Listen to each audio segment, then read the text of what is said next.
This is the Lights Out Boxing Podcast, proudly sponsored by Spartans Law.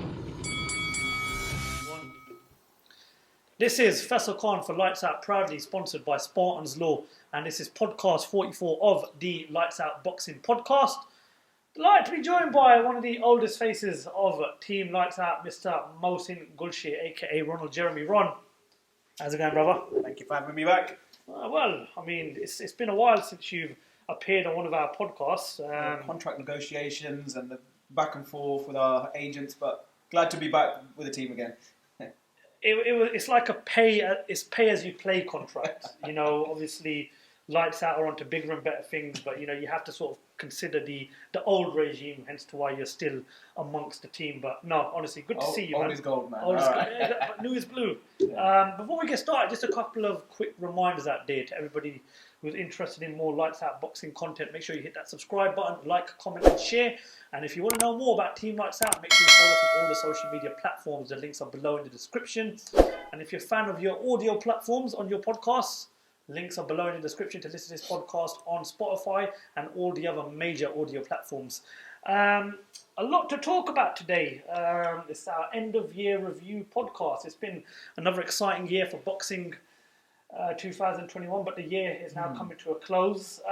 Before we obviously talk about, you know, fight of the year and etc., I understand you ran a marathon a couple of weeks ago. Now, listen, in our sort of clique, I am known as the fittest. So, should I be threatened by you running this marathon, or is there still levels to this shit? It's only half a marathon. Okay. Yeah, it was for a very good cause. It was for Crisis Aid, raising money for orphans. So yeah, that was it was my first event I've done. I do a lot of running, you know, in my free time anyway as well. But yeah, absolutely enjoyed it, loved it. It was a challenge, you know, absolutely. Kind of finishing it off meant a lot to me, and you know, and raising the money as well for a great cause. Did you hit the brick wall at any time? You know, because I remember watching Run Fat Boy Run, and the doctor, the American doctor, goes, whilst you're running this marathon, you're going to come across a wall, a brick wall, and that's going to stop you. Did you, by any chance, sort of come across the brick wall? I think the big difference is when I'm running on my own, you know, you kind of feel, I can take a little breather, have a little break. But that competitive edge where you see other runners, people who are older, younger, you kind of get that competitive edge in you that kind of keeps you pushing, continuing on, and kind of going through that brick wall. So I did hit that, but thankfully I finished it. You know, next year, bigger, you know, hopefully raise more money and do it in a better time. London Marathon? Absolutely, bring it on. Fair enough. No, well done, man. Many Thank you very much. congratulations. A great achievement. Still a chance to donate to the cause, or? No, Okay. yeah, but next year we'll definitely, you know, raise the profile of that on the channel. 100%. Well, Ron, well done. Many congratulations. Also bumped into manager Nathan Jones. Any transfer rumours around him? No, nothing. He kept himself very discreet. Did a very, really respectful time as well. But you can imagine he's going to be very fit and healthy. But no, well done, man. Many congratulations. And let's just remember one thing. I've always been the fittest out of all of us. But no, honestly, Ron, really proud of you, man. Let's move on. We'll talk about, obviously, what went down over the weekend. One big blockbuster and one fight that got a lot of airtime, of course. We'll start off with the big heavyweight clash in Manchester between Joseph Parker and Derek Chisora 2. A very good fight. I was really, really impressed with it. I thought the first one kind of slowed down after the first 2 or 3 rounds. Obviously, if you look back at the first one, you had Chisora make that explosive start by pointing Parker down, and it never really continued. But last night was just relentlessness. What was your thoughts on last night's fight in Manchester between Parker and Chisora? It was a thrilling fight, absolutely, back and forth. I mean, look, this is what you get with Chisora. You know, regardless, he's the only boxer I can think of who's lost, 12 fights, but yet people still want to tune in and watch him because he fights with his heart and soul. You know, even his press conferences are exciting to watch. He glassed me, yeah. Kissing opponents and slapping opponents. Need I go on? But you can see there's still fighting the dog, despite people saying you've got to call it a day. You know, but he's a moneymaker. You know, people will tune in to watch him. People, I thoroughly enjoyed that fight. There's lots of trades. But I think, obviously Parker got the better of it. Do I agree with the scorecards? Probably not. I think it shouldn't have been that close. But that's an opinion. Nonetheless, brilliant fight, very entertaining, and a good way to end the year. Joseph Parker's on like a different path now. He's obviously teamed up with Andy Lee. He's been in camp with Tyson Fury. He's been in the UK the last couple of months. Training at the Morecambe. Down in Morecambe, with the Furies and Andy Lee. A lot was made before the fight about Joseph Parker. Can he sort of adapt? Can he change his way? Because he wasn't really getting a lot of credit for the previous fights with the likes of the Chisoras in the first one, the Junior Farr fight. People were sort of like slating his approach to fights. But what did you make of his performance last night? I thought it was a good performance. He got 3 knockdowns in that fight. I think with Joseph Parker, I just personally thought, where does he go with this fight? What does Chisora bring for him? Rather than just money. It wasn't. If he was fighting one of the top 5 heavyweights, then that would make more sense to me. Kind of get into that fighting, challenging for a world title again. But nonetheless, it keeps him in that kind of public eye. Thought his performance was really good.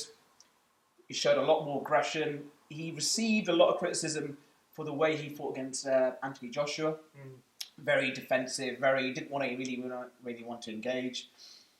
Then he had that classic fight with Dillian Whyte, which we know, which he could have finished. Could have been ended for Dillian Whyte, but and then he beat Chisora in the first fight. So it was a very entertaining fight. I think what you get with Chisora now is entertainment throughout. Okay, so the first fight with Joseph Parker wasn't as entertaining as people thought it would be, and then he still claims that he beat Alexander Usyk. I still think he put up a better performance against Usyk than Joshua did. I might get a bit of a lot of people hating on me for saying that, but that's obviously my opinion. But I thought last night, I think we saw a different side to Joseph Parker. We saw a bit more of an aggressive side, as in we've not seen Joseph Parker be that come forward fighter. The questions have been raised with Joseph Parker. Is he a powerful puncher? Can he sort of be a fighter that's going to trouble these heavyweights? Now, listen, it's only Derek Chisora, and Derek Chisora is a very experienced heavyweight. He's been around for a very long time. But I thought for 7-8 rounds, Parker was pretty good last night. I just think, and then the HF mentioned this as well, he gasses very quickly, which is obviously a problem, because if you're going to look to get back into world title contention, those championship rounds are crucial to any heavyweight fighter. And I just thought the last 4 rounds he kind of went off the pace a bit. Well, look, he was in control of that fight. He's got the 3 knockdowns. He was well up in my books, in my scorecard. If he is to be successful at that elite level, it's 36 minutes of boxing. Non-stop, kind of that pressure. You might have the odd take a round off here or there, but he needs to maintain that kind of level of output throughout the whole fight. We were discussing yesterday, obviously, at the end of the fight, what next. You mentioned a few names. Now that we've had a bit of time for it to sort of digest, what do you think is next for Joseph Parker? I'm reading on Twitter that Kalisaun likes the potential final eliminator with Felipe Hrgovic. I personally really like the Joe Joyce fight. I think Joe Joyce versus Joseph Parker is a really good fight. We both know that they're on a good route with the WBO. I think that's a thrilling fight. What would you like to see? I'd love that. I'd like that bit of action there with Joe Joyce. Joe Joyce is not challenging for a world heavyweight title anytime soon. With what we're hearing with the WBC, that Dillian Whyte's next in line. And Joe Joyce has obviously picked up an injury. There was an announcement meant to be made this week for his next fight. But no, Joe Joyce has made some great strides. He's at that age where he can't be wasting that much time. So of course. He's at 36, 37 now, yeah. Joe Joyce. So that makes sense. That You mentioned Wilder. I'd love to see that. I'd love to see that. What's the best seller out of that? What's the main reason you want to see that fight? Well, look, Parker gets a win against Wilder, and Parker has shown he's got a good chin. Wilder's another level. I totally agree with that when it comes to power-wise, but I think he's gets that name on his record. In the heavyweight division. Yeah, gets that name on his record. Why not? Wilder, he wins that. He's back in the mix again. Challenging whoever's got the world titles. But we don't know what's happening with Wilder. Is he retiring? Is he sort of going into the cologne brand now, isn't he? Yeah. What is it? Unisex brand, isn't it? Till this day. Yeah. Well, listen. Either way, think the heavyweight division still leaves a fight. Well, I mean, let me ask you, what do you think's happening with Chisora next? Oh, well, he's apparently said that he'll be back next summer. You know what, right? I love Chisora, but I worry for him. He's been in so many wars, you know. Is it really worth the risk? He's constantly fighting in these great 50-50 fights, and it's just like, you know what? Unfortunately, he's not going to become a world champion. Yes, Tyson Fury talks about his last fight being with his old pal Derek Chisora and giving him a world title shot and then calling it a day. But let's be completely honest with each other. So Derek Chisora is not going to get a world title shot unless Joshua and Wilder and Ruiz all of a sudden retire overnight and then he just pushes him up the rank. But look, if he is to continue, I'd like to see him fight Daniel Dubois. I'd like to put him with Daniel Dubois. I like the Joe Joyce fight as well. But because of what he's given to the sport, and a lot of people criticise him, and I just completely don't listen to these people that have hatred for the guy. I don't want to see him, well, he kind of is, but I don't want to see him being known as a gatekeeper. I want to see him still going out there, still trying to get wins, still trying to cause some damage in this heavyweight division. I don't want him to be like a sort of, I'll fight him now, then move on to the next step of my career. Well, that's it. People are going to see him as a stepping stone. That's it. Beat him, and then you're on to bigger and better things. That's sadly the truth. You know, Dubois gets that name on his record. He's back in the mix. It's a risky fight for Dubois as well. Of course it is. I mean, look, you know, Chisora's no bum. You know, despite his record of 12 losses, you know, he's a very strong fighter. I love his right overhand. That's his go-to move. I was kind of getting worried there because you said Chisora's not a bum and you got the water next to me. I thought you might throw it on me like you did against Dillian White and the gloves are off. But no, he's not. Flip the table over. Don't flip the table over, honestly, they paid for it. Okay, so we agreed on maybe Joe Joyce, Daniel Dubois. Hrgovic. You've got who's a heavyweight from China as well. That could be that could be another good moneymaker if Chisora fancies going over to Beijing. I think with Chisora, they're still going to look at him and think he's got something to offer, i.e. he's a good tune-up fight for some of these upcoming heavyweights. But I don't want him to be considered as a warm-up fight for a fighter's next stage of his career. But he's not taking a low fight either. No, he hasn't. Do you know what I mean? No, I mean like in the future, he's looking for the big money fights. That's it. He's on his last few fights in his career. So regardless, if he does call it a day, we're going to say what a career. Yeah, British champion, fought for the world title a few times, got some big wins in his career. And look who he's fought. Exactly. Look at his record. It's you know, I saw that. He's fought like some really good fighters, and he's given them good fights. I mean, against Klitschko, he did a lot better than David Haye did. Well, David Haye's toe was playing up in that fight. Let's not forget that. But okay, we move on. We talk about the other fight that went down in America late night, which I actually stayed up and watched. Only because I didn't have football in the morning and because I got a day off from work. Jake Paul knocked out Tyron Woodley last night. Ron, I know you didn't stay up, but you caught highlights of it. Oh man, it was abysmal. Oh, it was horrendous. That is not boxing. I know you're going to say, yes, the guy's a big seller and he's got a massive following. Oh, come on, man, really? Don't get me wrong, the knockout was fantastic. Brilliant knockout. Right hook, wasn't it? But it just makes... Look, I'm going to look at it from two sides, right? Jake Paul has to fight a boxer next, right? Not a basketball player, not a former UFC fighter. Yeah. Tyron Woodley is a former UFC world champion. Striking is one of the main assets in MMA. Yeah. The guy couldn't throw a punch. It's different. You know, it's how you strike in MMA and boxing. I mean, this is what they professionals will tell you. It's not the same. You know, as your point there, that he needs to fight a boxer. He was going to fight a boxer. Then someone decided to pull out with a rib injury and just let the whole thing down. You know, this was supposed to be... Health first, though, Ron. Health first. Of course, but this was going to be the opportunity. Let's shut these YouTubers down by putting on a boxing masterclass and putting these YouTubers in their place to say, hey, leave this for the professionals. But sadly, that wasn't to be the case. And it kind of was a bit of an anticlimax. Tyron Woodley, he was called in at 2 weeks' notice. So what are you going to expect of him? You know? And he's retired from the UFC as well. You know, he's not going to... I mean, I would have been surprised if Tyron Woodley did win, but that wasn't going to be the case. It was not a good fight at all. But it was what a knockout! It was a brilliant knockout. I mean, I saw a video on Twitter that there's some sort of like, that it was the fight was rigged. Oh God! But you don't rig a knockdown like that. Absolutely no. It was a tremendous knock. Listen, I mean, he's a He's got power. We'll give him that. It was a brilliant knockdown. I mean, don't know where Woodley's hands were at the time, but yeah. Do we need to take the career of Jake Paul a lot more seriously going into next year?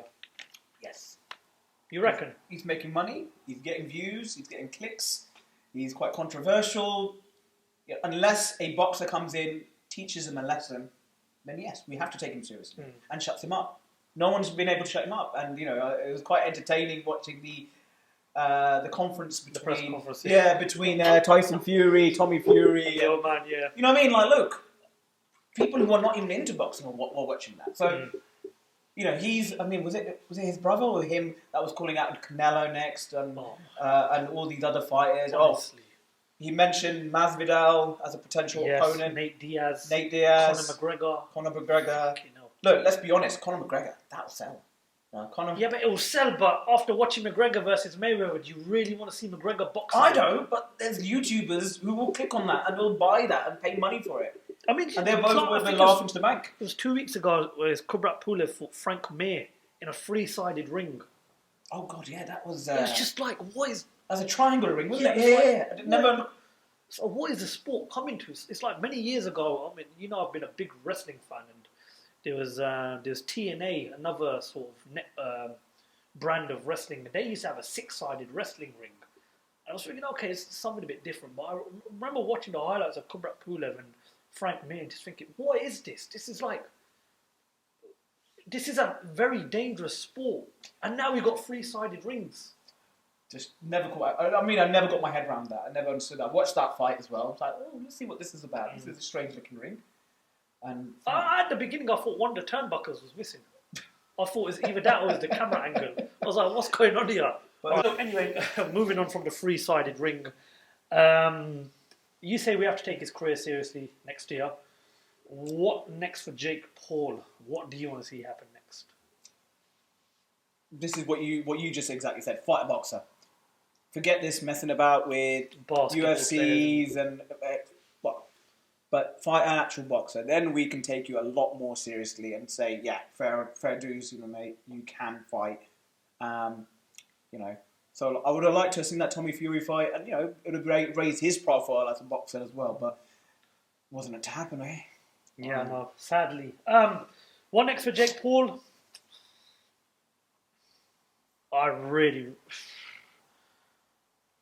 You know what? Jake Paul versus David Haye. Why not? What way? Well, he fought at the cruiserweight limit last night, right? You get David Haye at some sort of catch weight. Why not? I mean, you've got David Haye fighting bloody his friend the Millionaire a few months ago. Why not? Oh no, there's levels to this. No, why not? I mean, okay, so you're all right to call out Nate Diaz, Jorge Masvidal, Conor McGregor, three of the UFC's biggest faces. What? You want to fight Canelo as well? David Haye likes making a bit of money. Why not? Listen. I mean, I would. Yeah, I would watch it. Exactly. Fair enough. Exactly, watch it. Right. Okay. Enough of Jake Paul, Tyron Woodley. Great knockout last night. Let's move on. We've got to talk a bit about what went down throughout this previous year. The year's coming to an end now. It's been another exciting year for boxing. Obviously, there's talks of us potentially going into another lockdown, so we don't know when we're going to see another show. But it was a slow start to the year. We missed out on quite a bit of boxing. I say slow start, but we actually started off pretty well with that Ryan Garcia versus Luke Campbell fight, and then we kind of stopped due to the pandemic. We're fighting without crowds. It really wasn't as exciting. We had Matchroom doing their kind of the fight camp and everything. But what we're going to do now is we're going to break down fights of the year, prospects of the year, stuff like that. We'll start with male fight of the year.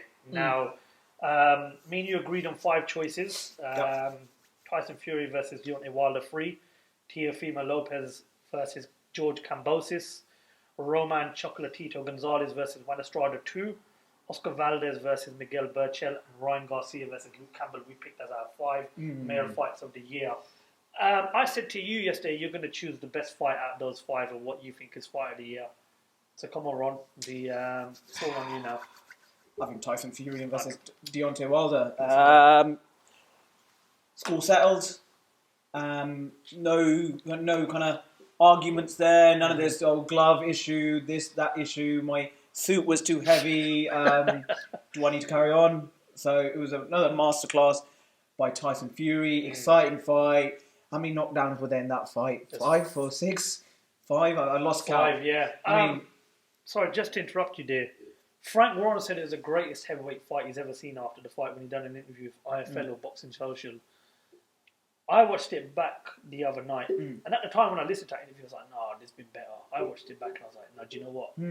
When you watch a fight alone, you just watch the fight by yourself, no one around you, because I had family around me that night. I was like, you know, I have to agree, that was fucking brilliant. That was a brilliant fight. That was it had everything. That was not only fight of the year, that was the greatest heavyweight fight I've ever seen. That was phenomenal. Better than AJ Klitschko.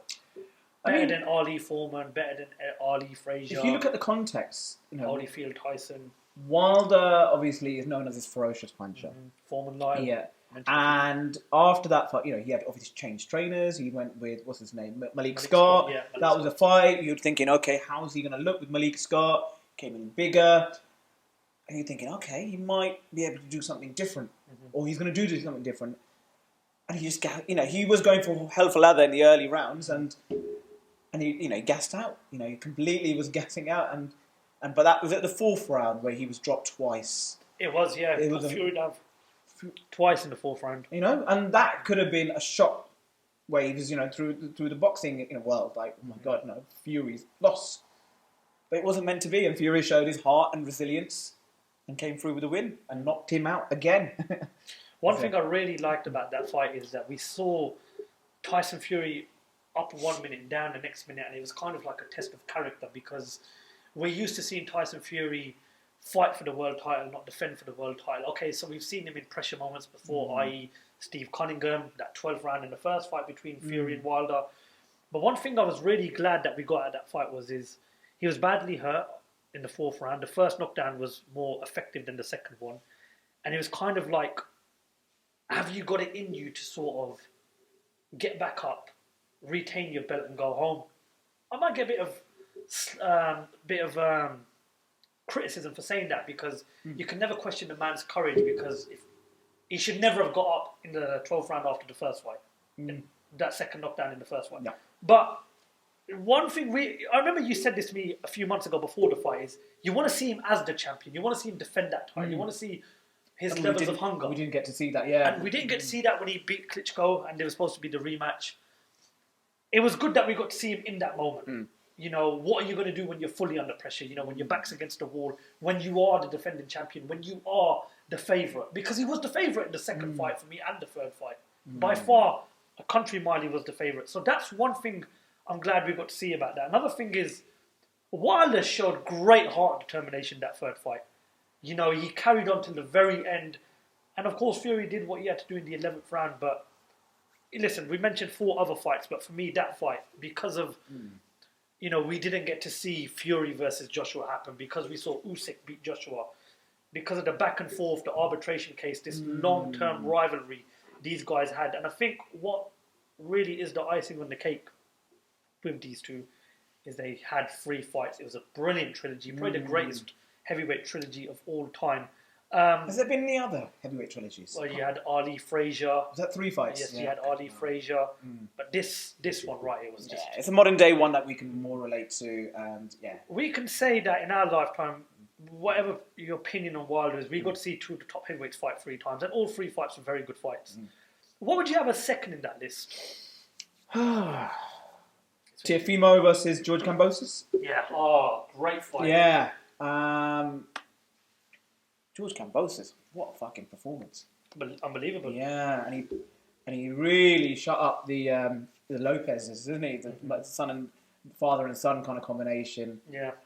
It was strange the advice that he was receiving in the corner from his dad. Where Kambosos had a plan. He knew what he was going to do, and he had a strategy, and he was implementing it. And all his advice was, just fuck him up. You know what I mean? And it probably, just fuck him up. Just take the fight to him, which he needed that clear set of precise kind of instructions. Look, keep him on the jab. Keep him on that.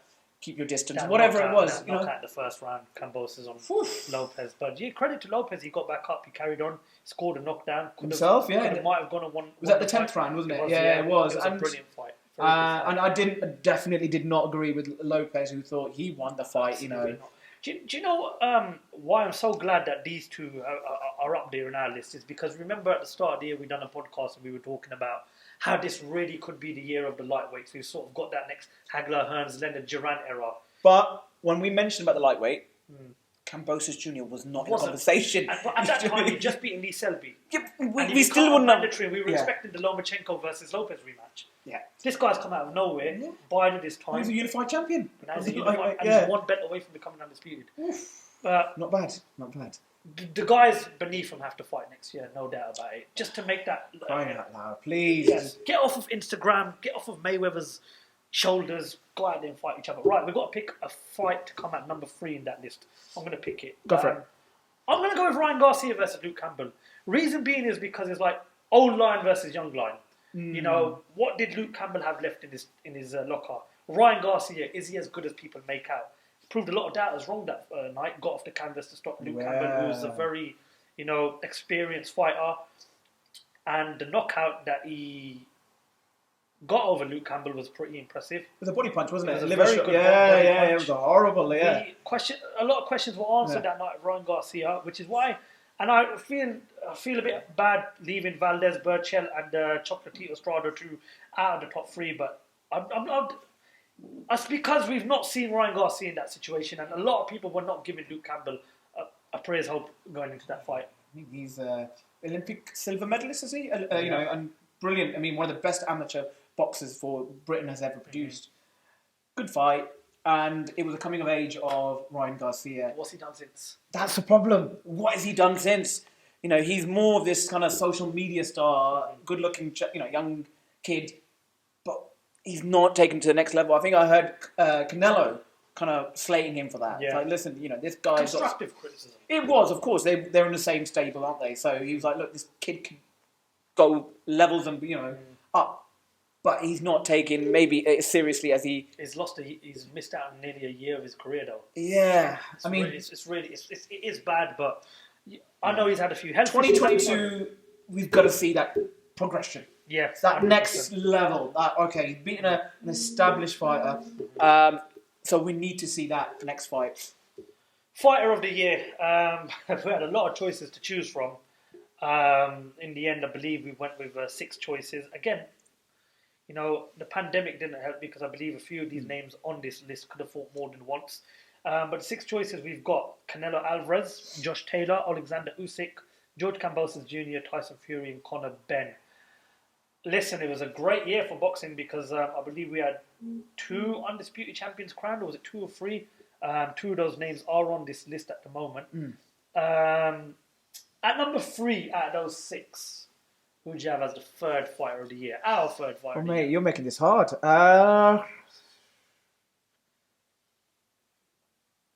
I'm going to go with Josh Taylor. Okay.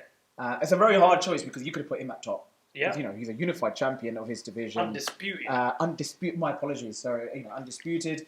There's been talks of him moving up to 147, fighting against Terence Crawford. That speaks volumes. He's going to step up in weight. Shame that the fight with Jack Carroll didn't happen because of an injury. February, That's 2 fights throughout the year, and I think maybe he could have pushed him a lot more higher up in the ranking if that fight with Carroll does happen and he wins that fight, which I expect him to beat Jack Carroll. But don't fall asleep on Jack Carroll. He's a good fighter. But no, Josh Taylor becoming undisputed super lightweight champion, defeating Jose Ramirez, a good fight that was as well. But I would definitely put him in my top 3. He's improved massively enough for me. I've got him and Tyson Fury as Britain's best fighters right now. Yep. Them 2 are I wouldn't disagree with you there. No. And it was a massive shame that he didn't get nominated for BBC Sports Personality of the Year. What the hell does this guy have to do when he's... Politics is a bitch, Ron, unfortunately. At number 2, who have you got as number 2? See, this is where I am really struggling here because you've got Canelo Alvarez, 4 fights. 4, you know what I mean? Can I do a little joint first, maybe? No. Come Listen, this is on. not like Man United and Man City in 2012, all right? None of that cobbling bullshit over here, Ron. The reason why, because look, you got Alexander Usyk. Look what he's done. Yeah. The boys come from cruiserweight, unified the division there. stepping up to heavyweight. There's a lot of question marks. All right, I'll tell you what. I'll give you a joint top 2. I mean, it's Joint at 2. I mean, it's between Usyk and Canelo Alvarez for the fight. 1 and 2. 1 and 2, yeah. I mean, please tell me if you disagree. If there's anyone else you put in that list. I was going to put Conor Benn at number 1. Let me explain why I was going to put Conor Benn at number 1. Conor Benn this year has gone from being Nigel Benn's son to the Conor Benn. Yep. He's beaten this year Vargas, Granados, and that performance against Algeria was a phenomenal performance. Now, people will say, but these fighters, they're over the hill. Conor Benn's still a young fighter. These are experienced fighters. You saw Anthony Fowler step up to the next level against Liam Smith. Look what happened. Where were the people then saying, he got beat by an old man? No. Experienced fighters are going to be the ones that make or break your career. Absolutely. Right? This guy stepped up against 3 good opponents and did what he had to do. His best performance of his career was against a former world champion in Algeria, and he made light work of him. I was going to put him as my fighter of the year. What I really want to see next year with Conor Benn is simple. Fight Broner and fight the winner of Khan Brook. And if you come through those 2 fights, I expect him to beat Broner because of Broner's inactivity. I don't think Broner's there anymore. I just think, unfortunately, his head is all over the place at the moment. You don't know what's going on with Conor. Wouldn't you? I mean, Broner, that makes money. That gets views, absolutely. Don't disagree with you there. But wouldn't you rather see him fight a natural 147 rather than someone... Well, this is it. I mean, when I say the natural 147... Yeah. I mean, you got Danny Garcia. Yeah. That kind of echelon of fighters there. I mean, Sean Porter would have been another one. Yeah, but regardless of the year he's had, you still have to push him in the right steps. You still think he's going to... Yeah. Because he was calling out Sean Porter. And look, rightfully so. Listen, it's a fighting business. Okay. If he was to turn around and say, I don't want to fight Sean Porter, a lot of people are going to discredit him for it. Of course. I think you have to take your time.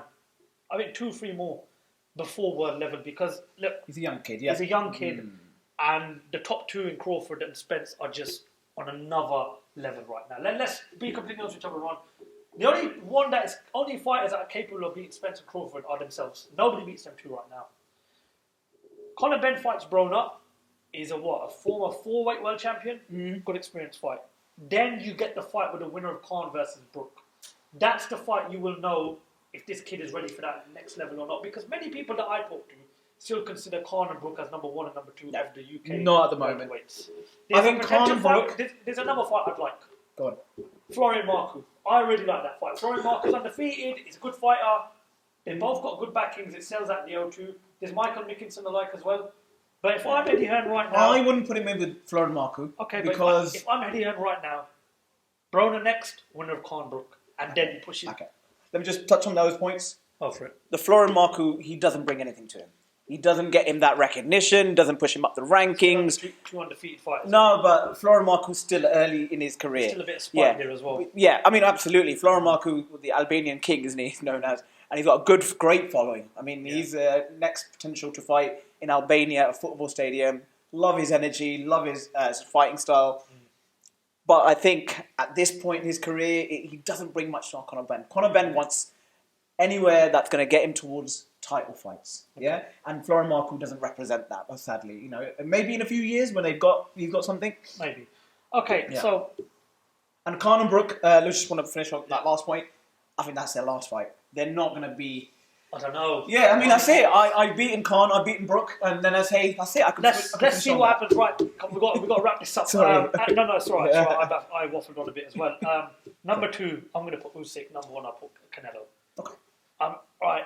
Okay, so he's had 3 fights this year, but last December he beat Callum Smith, and then this year he's beaten Anthony Yildirim, Billy Joe Saunders, Caleb Plant. His last 4 fights he's been 3 undefeated world champions. And 3 of those fights he stopped inside the distance. The guy's just on another level right now. 100% for me, he's fight of the year. Yeah, agree with that? Not going to disagree with you. And Alexander Usyk. Usyk for what he did. Yeah. If Fury, Kambosos might have fought more than once, and Josh Taylor, I reckon they could have been in there as well. But I just think Canelo Alvarez, because of the activity and because of the caliber 4 of fight, fights, that's unheard of. Exactly. Someone on that level of Canelo and he's a big cash cow. But one of the reasons why you look forward to the new and up and coming years, because you speak about your prospects who really can shine throughout this year. And now we're going to go on to prospect of the year. Again, we've come out with 3 more choices. So we've got Dennis McCann, Dante Dixon, Nico Ali Walsh, Jared Anderson, and Jander Zayas. At number 3, I'm going to go with Jared Anderson. I don't know if people still consider him a prospect, but he's fought 4 times this year. He's 11-0, so he's had a really good year. We were talking about what could be next for Chisora. I don't know why Bob Arum, maybe in 2-3 fights, doesn't look at Chisora as a possible opponent for Jared Anderson. Sure. So I wouldn't mind seeing Jared Anderson being pushed a bit further up. But I'll give him at number 3 because I watched this fight last weekend on the Lomachenko card. A very impressive performance. At number 2, Ron. Dennis McCann for me. Love him. Dennis the Menace. Bantamweight prospect. Promoted by Frank Warren. The kid will fight anyone. And he comes from that proud traveller background, like Billy Joe Saunders, Tyson Fury. Did you know, fun fact, that his wife is related to Paris Fury? Oh. Yes. Okay. They're cousins or something like that. So, but you can see it's in the blood. The fighting I think he's looking good. He's a ferocious fighter. He's quick. He's got good hand speed. And he's going to only move up. As long he's managed by, he's taken care of by Frank Warren, so he's going to be well looked after. And they're going to pick got the right fights. The platform behind him as well. And he's fighting credible opponents with good, who've got lots of fights under their belt. So he's not fighting like people with really rubbish records. Solid fighters. So that's only going to be beneficial for him at this very point in his career. Number 1, Ron? Oof. Well, I was thinking of Jared Anderson as well at number 1, I put him possibly. at number 3 because we were expecting him to sort of have a lot of fights this year, but looking at it, I think he's slowly moving away from prospect of the year to sort of the next big thing from America in the heavyweight division. But I do put him in the top 3, but I don't give him number 1. So who do you have as number 1? What is a fighter that you haven't mentioned? Is it Aziz brothers from? Hassan and Adam. Adam Aziz. There's a lot of fanfare about him. There's a lot of the boys from Slough. Boys. They fight on the Brook and Khan undercard. They are, and I saw his debut. Was that his debut? Wasn't it, Adam Aziz? Yeah. And he looked good. He looked good. We need to see more though. If you're going to be, of course. I know. I'm just throwing that name out there, and he's spoken very highly by his trainer about. Well, let's see what happens. And number 1, Nico Ali Walsh is, very early in his career. He's only 3-0. Dante Dixon, for me, could have fought a bit more. Yep. I wish he did fight a bit more, but obviously... You've got Xander Zayas? Yeah, watched him the other night. Yeah. Very good fighter. Okay. Fought 6 times in 2021. There you go. That's it. That shows, But when you're at the early stages in your career, you expect to fight 4 or 5 times a year. Absolutely. But glad that Bob Arum got him out. Really impressive. Good on his feet. Got good head movement. Very fast hands. I think this kid's going to go places. And he's 12-0 right now. He's in a division, super welterweight, 154. That's run by one of the Charlos and Brian Castano, who are meant to have that rematch. And then obviously you've still got a proposed fight with Jesse Vargas and Liam Smith. I think a few more fights down the line, you could potentially look at the winner of that fight. And then you've got all the names at British level. You've got Cheeseman, Anthony Fowler. You've obviously got Hamza Shiraz who's coming out as well. You've got Bob Arum and Frank Warren who work close together. I know it probably won't happen, but I wouldn't mind seeing that. But listen, I think for me, prospect of the year goes to this kid. Like I said, 6 wins in the year. He's got a good promoter behind him, regardless of how long you may think he's got left in the game. Mr. Bob Arum. No, but I'm going to give it to Xander Zayas, and I think next year it's going to be a big year for Xander. Right, this for me is the most entertaining one. Knockout of the year. All right, so we went with 3 choices, and obviously a lot of these were via polls and people's opinions. The 3 choices are Lee Wood's KO over Reese Mould, Tyson Fury's KO over Deontay Wilder, and Oscar Valdez KO against Miguel Berchelt. So they're our top 3, but we have to pick one. You're going to pick this one. I'm going to pick Oscar Valdez versus Miguel Berchelt. Oh, wow. What a fight that was. And that knockout. Cold. Yes. When you see that way the body reacts when they just completely collapse, heads first, that's when you know there's some serious power into that punch. Where the legs just buckle. It's like the lights have switched off. Lights out, just like our name. Great pun. Yeah. So, I thoroughly enjoyed that. I mentioned Lee Woods being up there, and someone was like, "Why?" I was like, "Have you seen the barrage of punches he throws before knocking out Reese Mold?"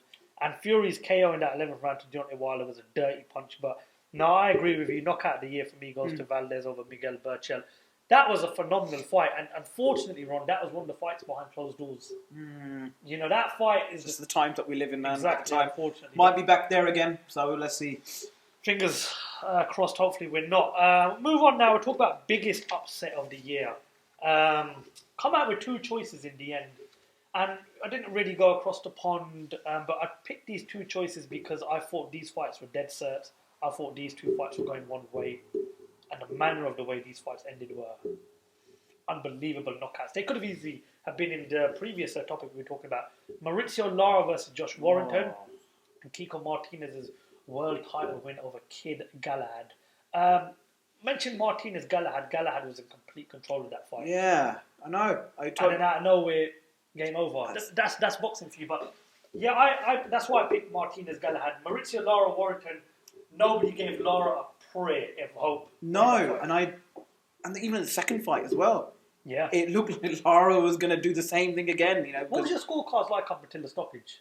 I had Lara. I mean, okay. I was fancying Lara. I thought his work rate, the better punches.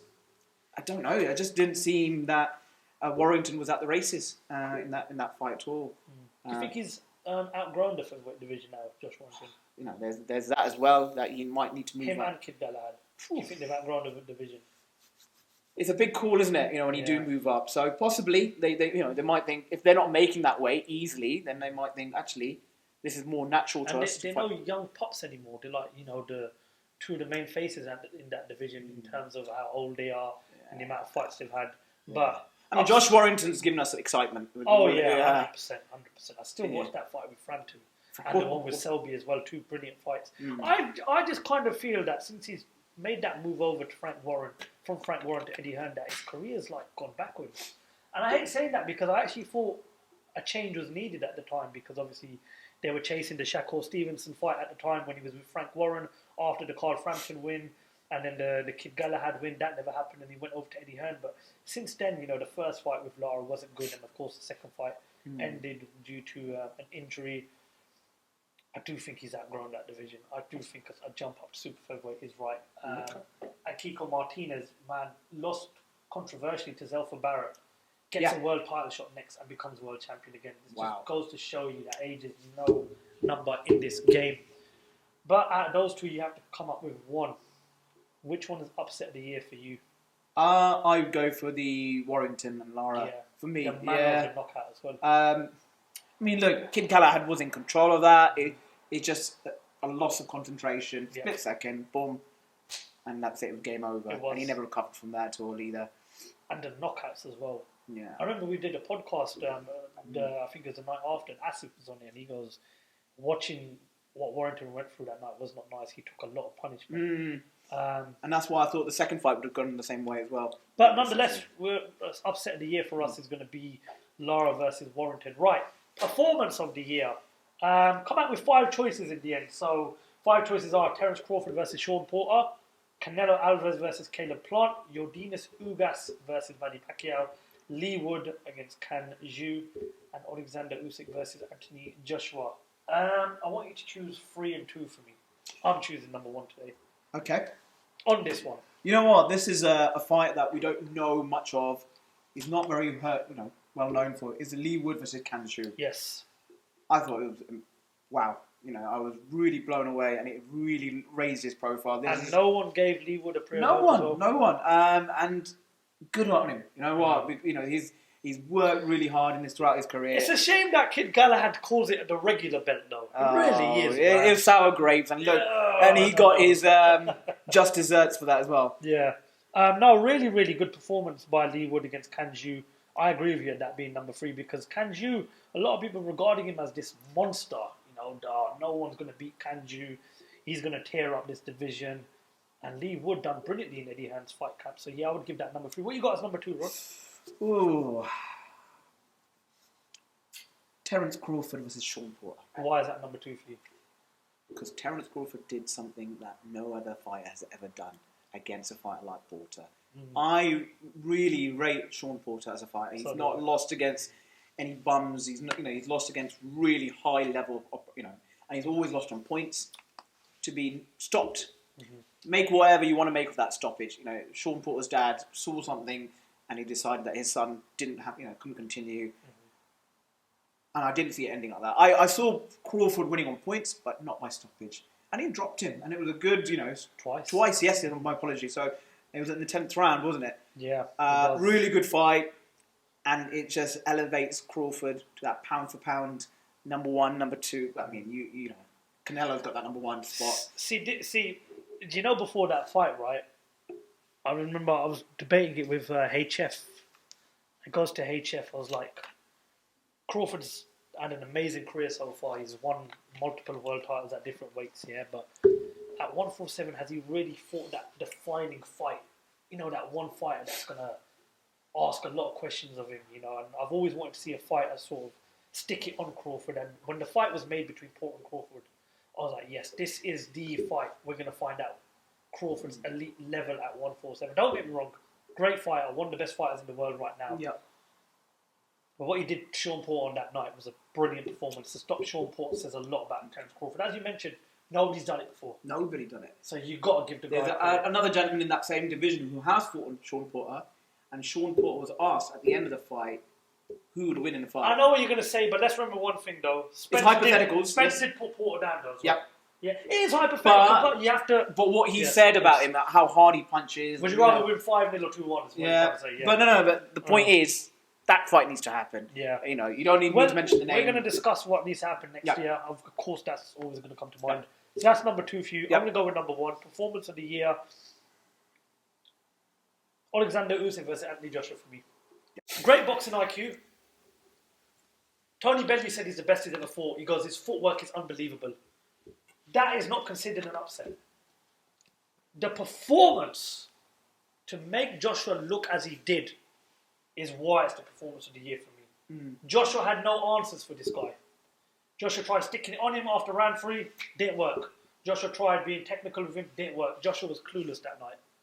This is why for me it's performance of the year. He completely outboxed Anthony Joshua. He nearly knocked Anthony Joshua out in round 12. That's for me why this is performance of the year. There's no two ways about it. Yes, Canelo's performance against Caleb Plant was really good. And yes, Yordenis Ugas' performance over Manny Pacquiao was a very good performance. But a lot of people before the Usyk Joshua, no, Joshua's going to knock him out, he's going to get rid of him, this guy's a cruiserweight. Look at his 2 fights at heavyweight against Chad Witherspoon and Derek Chisora. Absolutely not. If you know boxing, you'll know that this guy was always going to put in a performance like that. People will turn around and say, he only won that fight because Anthony Joshua didn't fight on the front foot, he wasn't aggressive. But what people won't say is, if this guy made Joshua fight like that. Of course. Because when Joshua did fight on the front foot from rounds 4 to 6, never hurt this guy. No. Would you agree with Well, not significant. I agree with everything that you've said. Joshua fought the wrong fight. He didn't fight his natural fight. He tried to fight the boxer as a boxer, which he needed to take a leaf out of Chisora's book and be a brawler. I mean, in that fight, I know this is going back a few months, I didn't see a single clinch. No, you didn't. You know what I mean? Where you're kind of getting the punches on the inside, you're roughing him up, leaning on him. He's a small man, significantly smaller. But Joshua didn't use his strengths to his advantage. So that's why I feel that rematch, or does Joshua step aside? What do you do? I think Joshua shouldn't step aside. Well, where does he go from there? If Joshua steps aside, I don't see him getting a world title shot for a very long time. Well, if Fury... No? Well, you can't step aside. You cannot... I mean, you've spoken about legacy and one face, one name, one champion.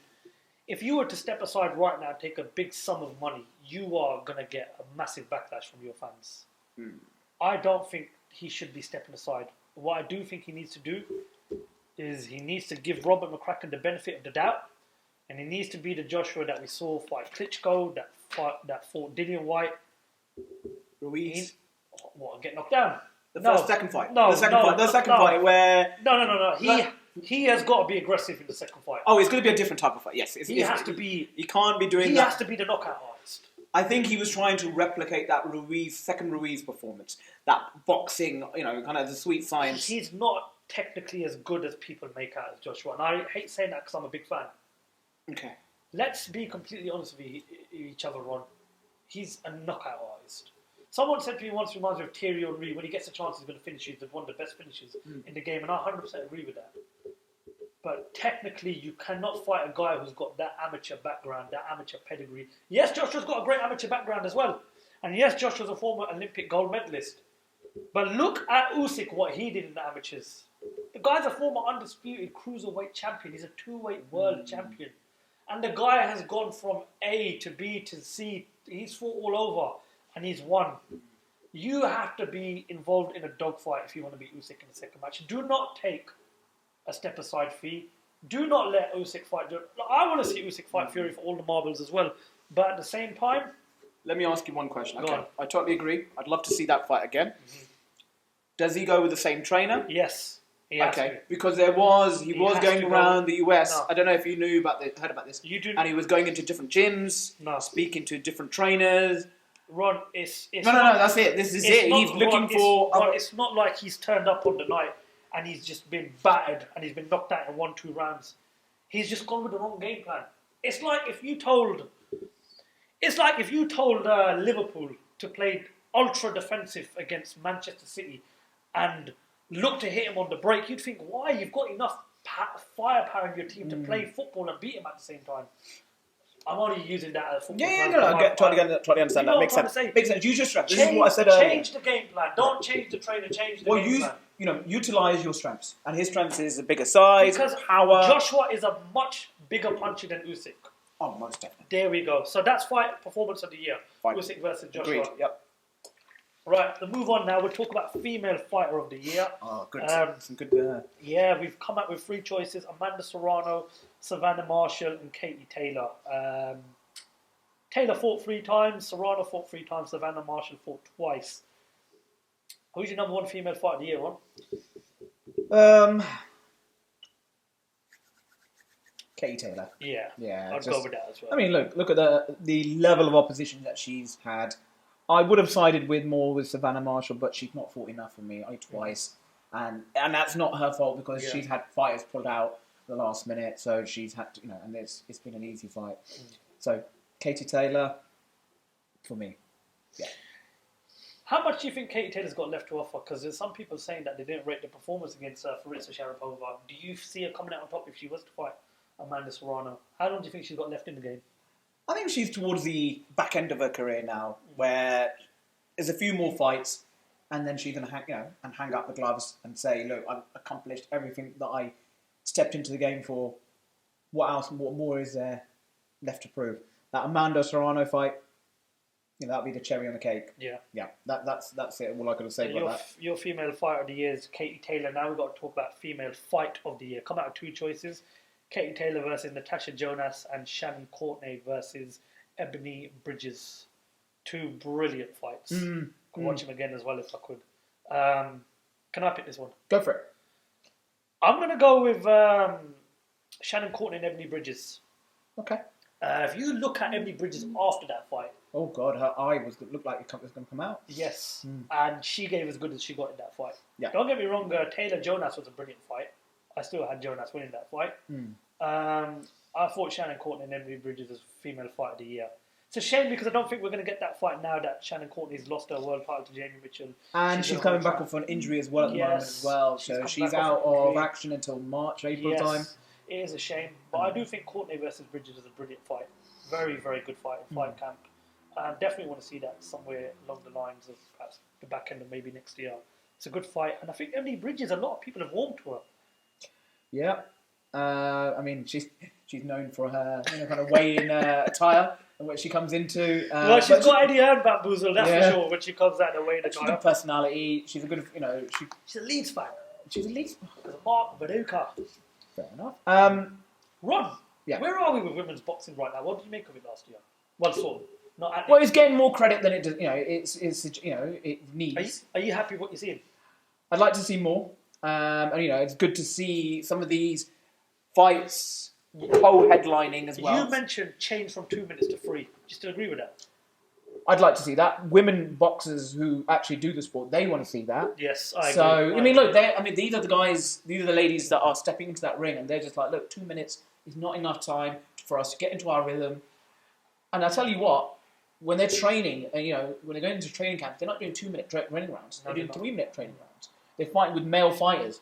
I mean, I'm not saying that women should fight men, but it's showing that why are we still back in the we should be moving forward. We should be progressing the women's boxing, and that's why it doesn't get the credit it deserves because they don't work as hard as men's fighters. Bit harsh. Well, that's it. I mean, if you're fighting for 2 rounds, 2 minutes, compared to 3 minutes. I was very impressed with what we saw this year from the women's side of things. I mean, we'll talk about what we need to see next year. But That's it. You caught me on that one. We're going to stay with the women. Yeah. I'm not going to sit here and say, yep, Joshua, Fury, Spence Crawford, Canelo, Benavidez. No. I've got my 3 fights I want to see next year, and I'm basing it on what I've seen this year. Okay. Fury Usyk. Okay. Katie Taylor, Amanda Serrano. Clarissa Shields, and Savannah Marshall. They're my 3 fights I want to see next year. Because I've been more impressed with women's boxing this year than I have with men's boxing. Now, the reason being is simple is because we've been disappointed so many times throughout this year. For whatever reasons, for whatever politics, we never got to see Fury versus Joshua. No.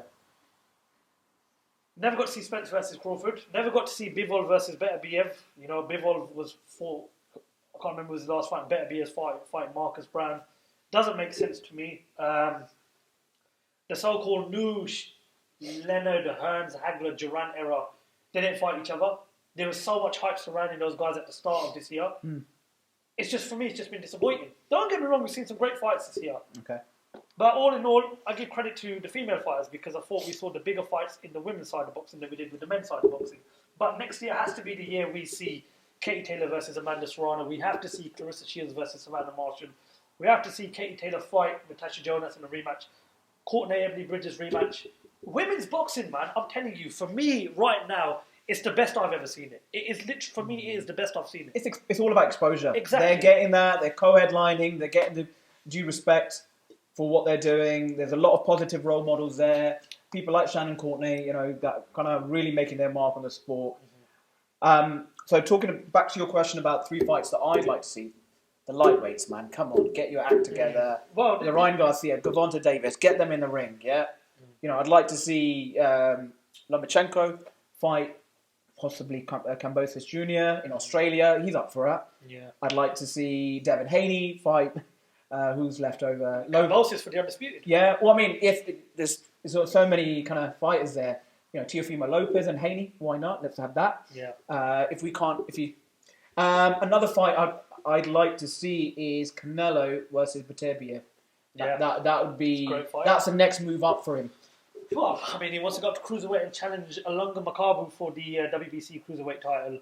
That's cherry picking, isn't it? It's just cherry picking, but wait, why not? It's all about legacy and everything. Yeah. Whatever your take on that is, but are you confident it's going to be a good year of boxing next year? If COVID doesn't restrict But the show goes on without the fans. Yeah, but the problem is these big money fights, it doesn't make sense for them to be made. If you're a promoter, as a fan, I'd love to see them. I don't care if there's one person there or no one there. You just want to watch them. Mm-hmm. But you ask these promoters where they're going to make the most money. 100%. It's through these gate receipts. It's through the merchandise, all that. That makes more sense. I was thinking the other day, maybe going into a lengthy lockdown, benefits Khan versus Brook, and I'll tell you why. Because that fight, let's say we go into a lockdown, I don't know, after Christmas to summer again, like we did this year, right? God, you're talking about a 6-month lockdown. Well, I pray to God it doesn't happen, but it happened last year. It could happen again this year. Okay.